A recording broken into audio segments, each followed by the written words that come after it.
Olá, queridos, graça e a paz do nosso Deus. Lucas capítulo 9, verso 23, ele fala assim: toma a sua cruz. Jesus ele fala aqui que quem quiser vir até ele, que tome a sua cruz e siga-o. Sabe quantas vezes nós nos deparamos com algumas pessoas que pregam o evangelho completamente diferenciado daquele que o nosso Senhor Jesus pregou, da palavra que Ele nos deixou através da sua palavra santa, a Bíblia Sagrada. Nós podemos observar que em algumas reuniões, algumas concentrações, em algumas igrejas, alguns templos, são pregados um evangelho facilmente de você aceitar. É um evangelho que você não tem que fazer nenhuma renúncia, não tem nenhum sacrifício.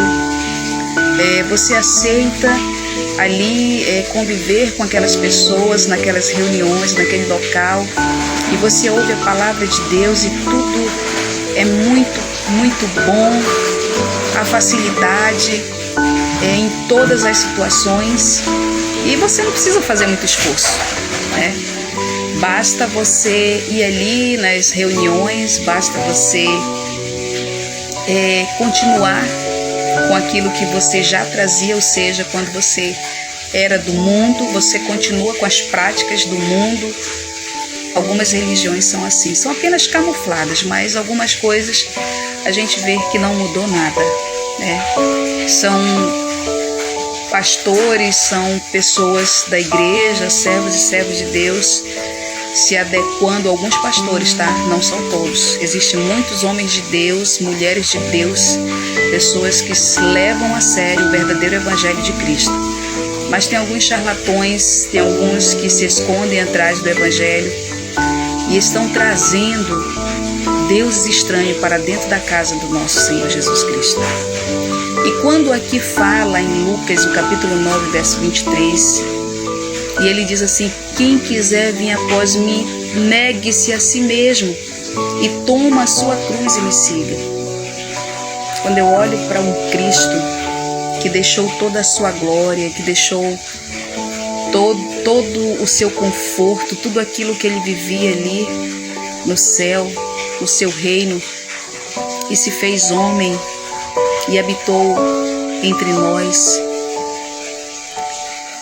e ele passou tantas situações, suportou tantas provações, tantos escárnios, tantas falas contrárias àquilo que era contra o que ele pregava naquela época em que Jesus viveu nessa terra.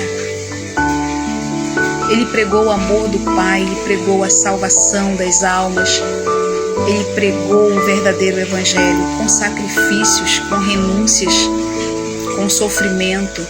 Ele passou pela via dolorosa. E sabe o que é interessante?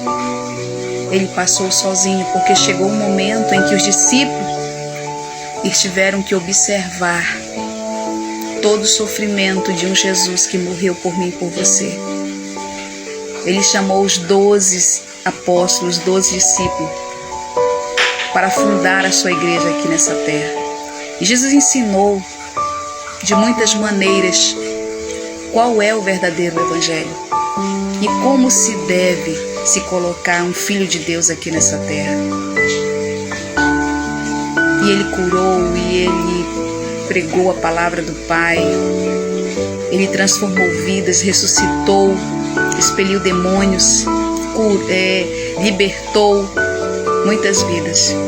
Mas chegou um momento crucial da história dele, que ele teve que se afastar, ficar sozinho, entrar em oração e buscar a ajuda do Pai dele. E ali naquele momento a gente não observa, a gente observa, aliás, que os discípulos não estavam com ele, estava só. Ele estava orando, buscando o poder do alto. Ele estava colocando toda a humanidade na mão de um Deus que tudo pode, na mão do seu Pai. E ali naquele momento ele percebeu o tamanho